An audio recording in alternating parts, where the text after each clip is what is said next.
Hola a todos, bienvenidos a esta actividad que se llama Wi-Fi Track para ustedes, las miniseries. Como bien sabemos, hemos estado repasando los niveles de conocimiento para presentar la certificación del CWNA en el examen que corresponde, que es el CWNA 108. Hemos estado revisando diferentes dominios del conocimiento. La sesión pasada estuvimos revisando acerca de protocolos y dispositivos usados en las redes inalámbricas. Y el día de hoy estaremos platicando acerca de las arquitecturas de redes inalámbricas y algunos conceptos de diseño. Seguramente en la sesión pasada recordarán que estuvimos hablando acerca de protocolos, del estándar, y además hicimos mención acerca de un modelo de referencia conocido como el modelo OSI, que comprende obviamente pues 7 capas, desde la base hacia arriba, la parte de la capa física, la capa de enlace, la capa de red, la capa de transporte, la capa de sesión, presentación y aplicación.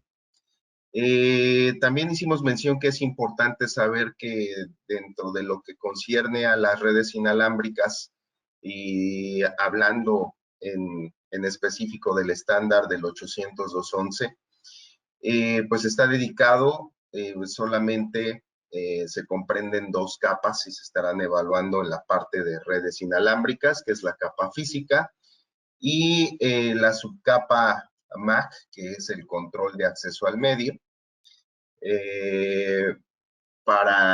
Eso es importante debido a que hay a veces quejas en el sentido de que todo ya es culpa del Wi-Fi, y pues sabemos que puede ser que los problemas provengan de capas superiores y no las que concierne al estándar.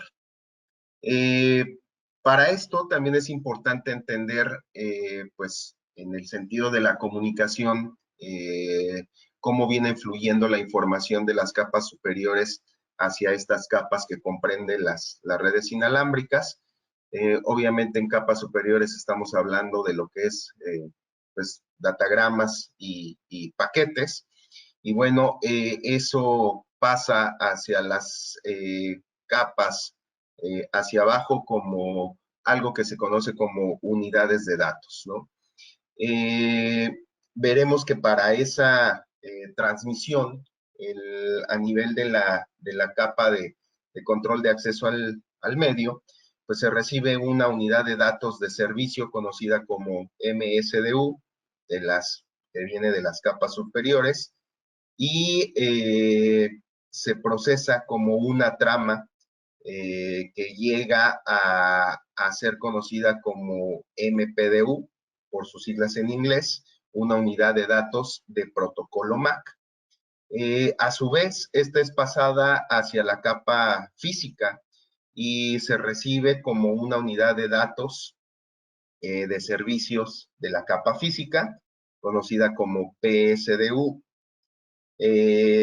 Y obviamente la capa física va a procesar esa PSDU, le va a agregar obviamente la información pues de esa capa física, y llega a ser transmitida como algo que se conoce como PPDU. Esto es justamente lo que se va a transmitir en el medio, ¿no? Y obviamente el proceso pues inverso ocurre a nivel de la recepción.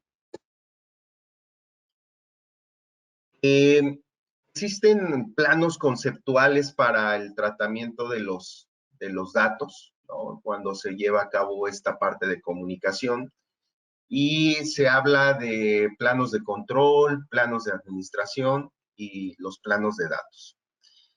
Cuando estamos hablando acerca del plano de control, tiene que ver con la parte de los protocolos de control en la red, como ruteo, protocolos de switching, pero básicamente en la parte de redes inalámbricas, esta parte de control incluye cuestiones del manejo y administración de los radios, ¿no? Son conocidas por sus siglas en inglés como RRM y ARM, que tienen que ver con con el cómo se gestionan los radios y cómo se hace esa cuestión de administración de, pues, de canales y del ajuste de la celda.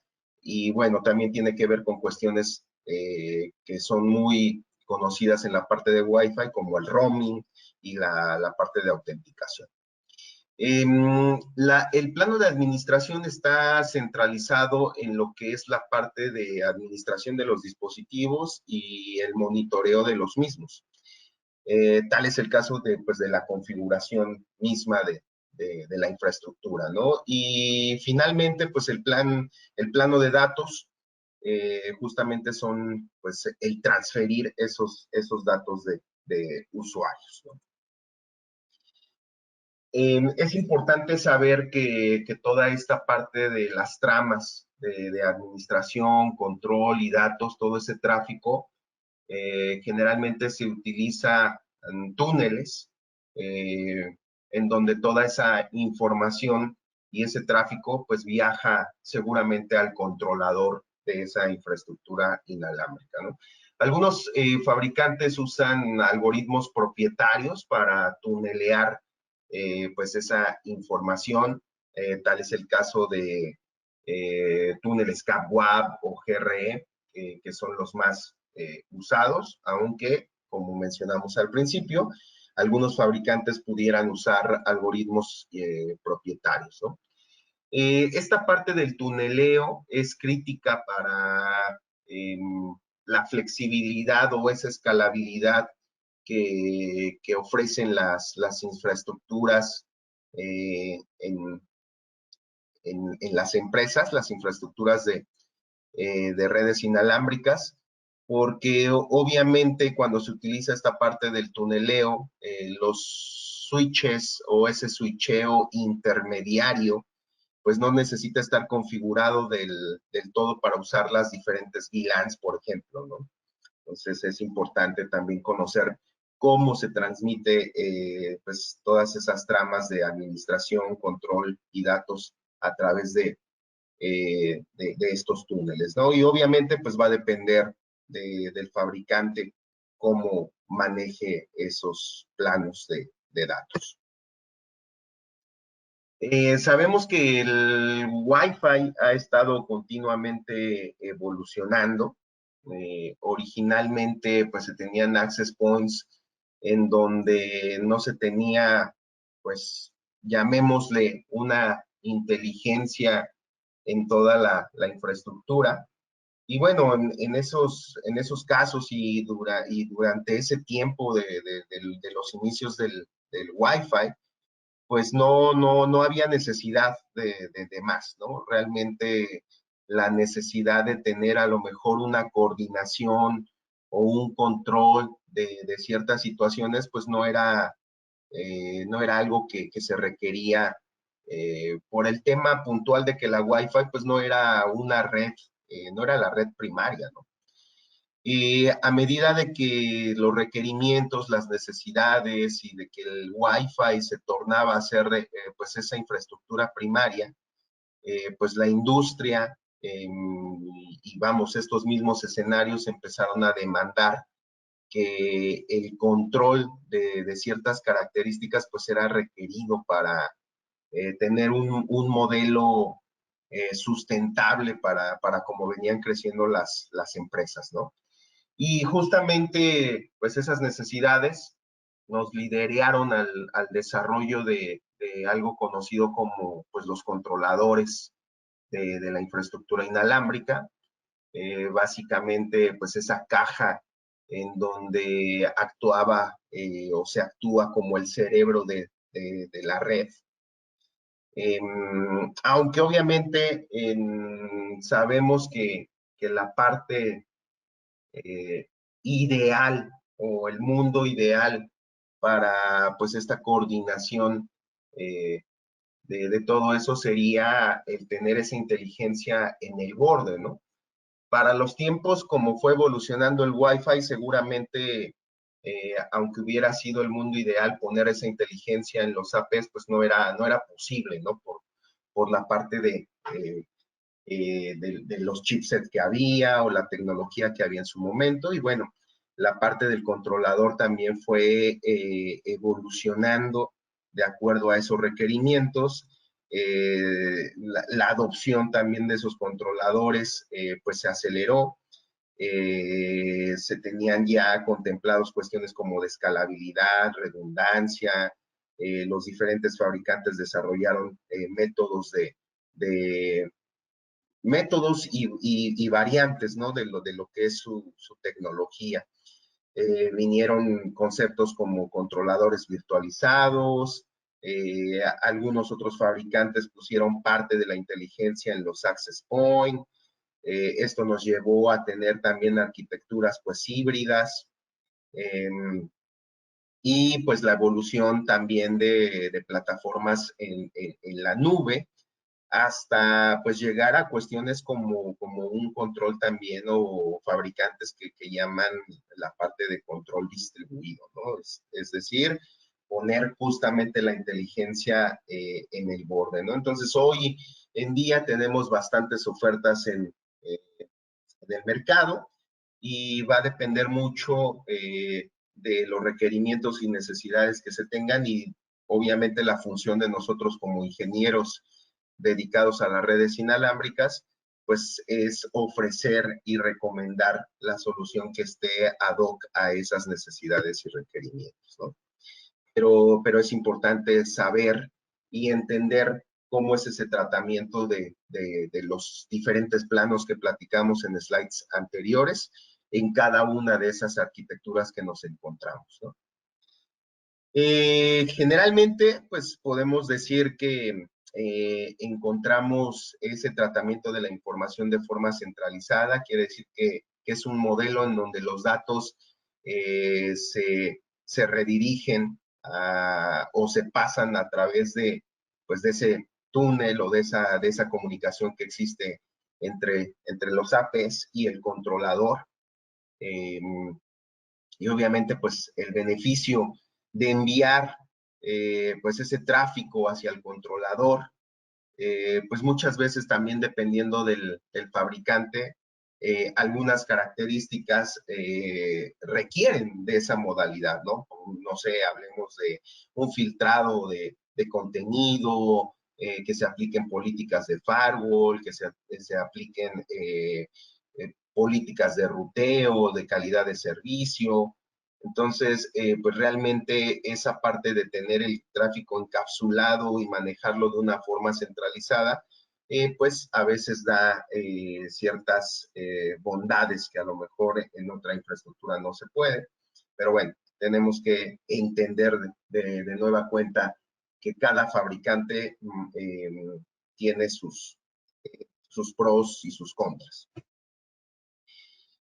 Otro de los modelos para este tema pues, de gestión, ¿no? Es la parte del modelo basado en la nube.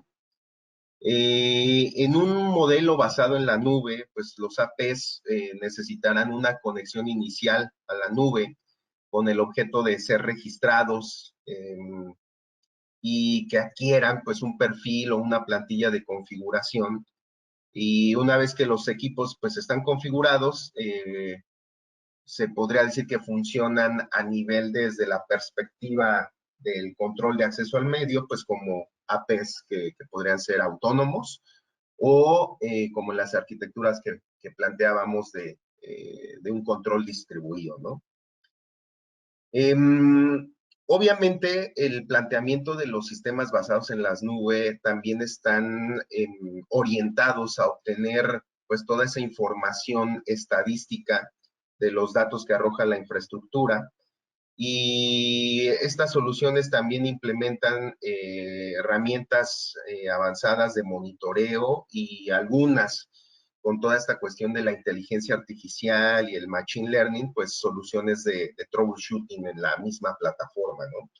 Por eso es que eh, las plataformas o este modelo basado en la nube, pues llega también a ser algo que está en mucha tendencia para la gestión de infraestructura de redes inalámbricas, ¿no? Hemos hablado acerca pues, de las arquitecturas y de esta evolución de las redes inalámbricas, y obviamente la sesión de hoy también comprende algunos conceptos y algunas cuestiones de lo que es el diseño, ¿no? Y la parte de ir al diseño, primero tenemos que entender diferencias entre las bandas de radiofrecuencia que se van a usar, ¿no? Cada banda de frecuencia y el rango de canales usados para esa frecuencia es importante el entendimiento para saber en cierto momento cómo vamos a planear y cómo vamos a diseñar nuestra red, ¿no?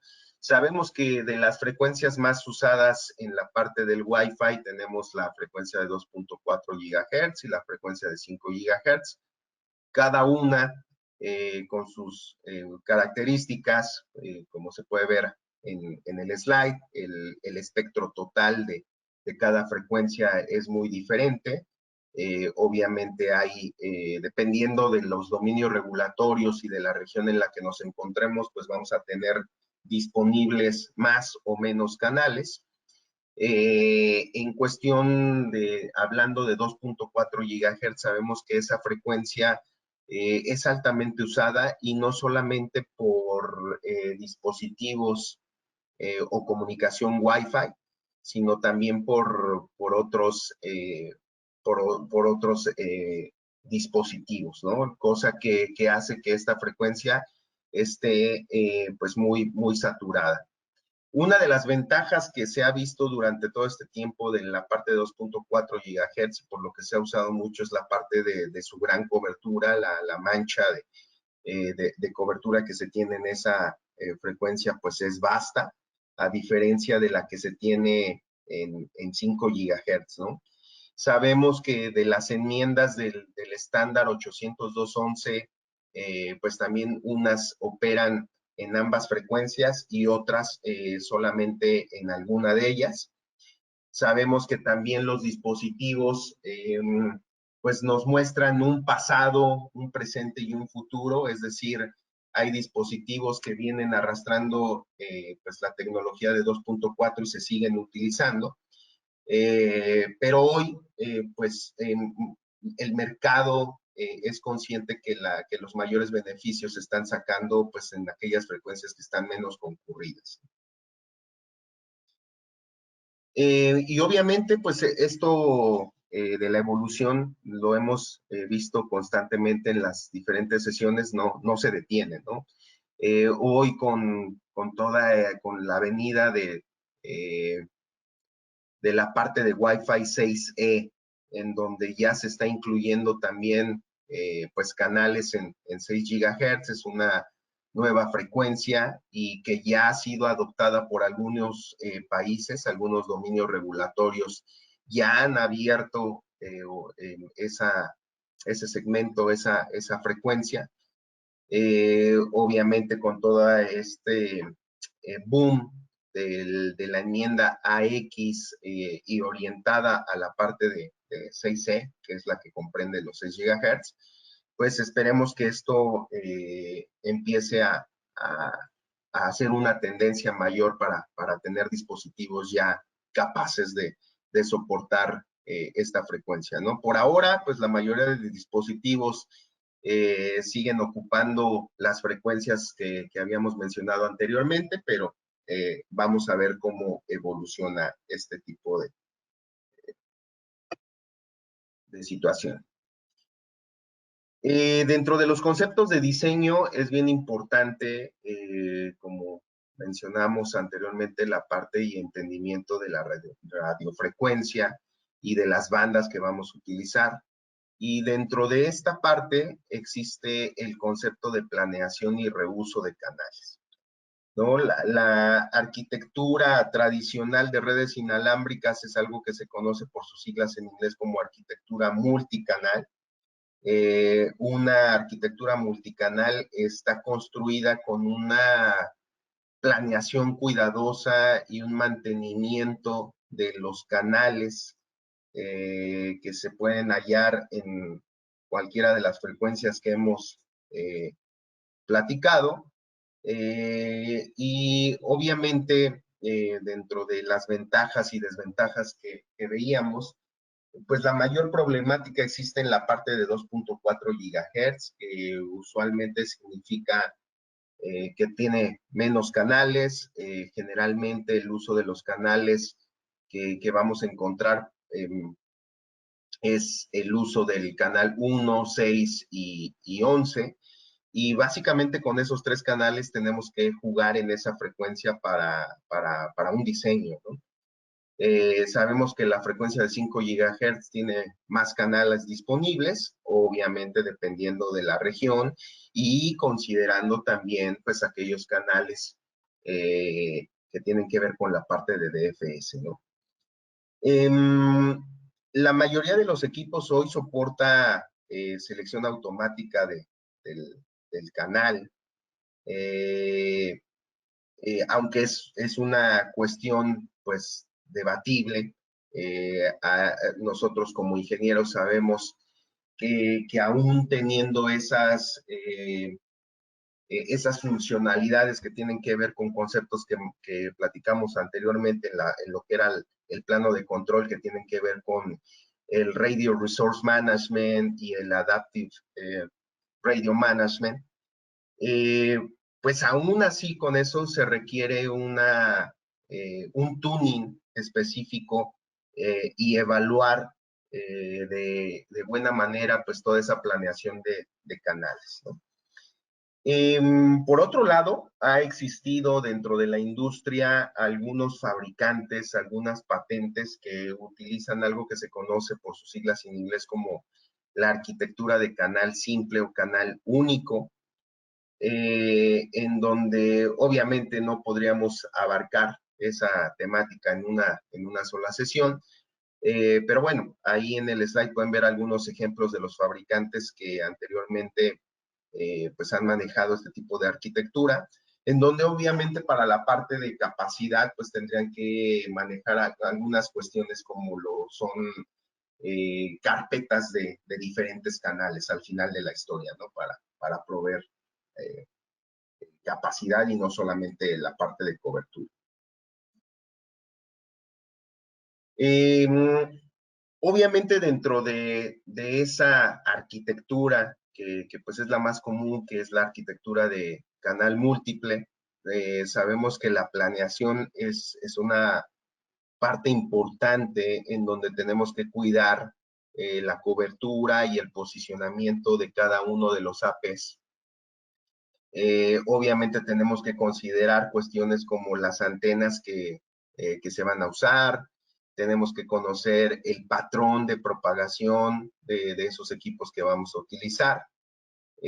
Sabemos que en el mercado existen diferentes herramientas en la actualidad para ayudarnos de mejor manera en la planeación, ¿no? Y que hacen ese tipo de cálculos y previsión de materiales, de cómo podría quedar pues un mapa y el posicionamiento de los APs en algún ambiente en particular, ¿no? Como mencionamos anteriormente, algo que es importante para los conceptos de diseño, pues es la parte de la selección de canales, ¿no? Sabemos que en cada frecuencia tenemos un rango de canales que es los que podemos utilizar, contando con la parte de dominios regulatorios. En la parte de 5 GHz ya hablamos de canales de EPS, etcétera, etcétera. Pero bueno, esta selección de canales es importante para evitar cuestiones de interferencia, ¿no?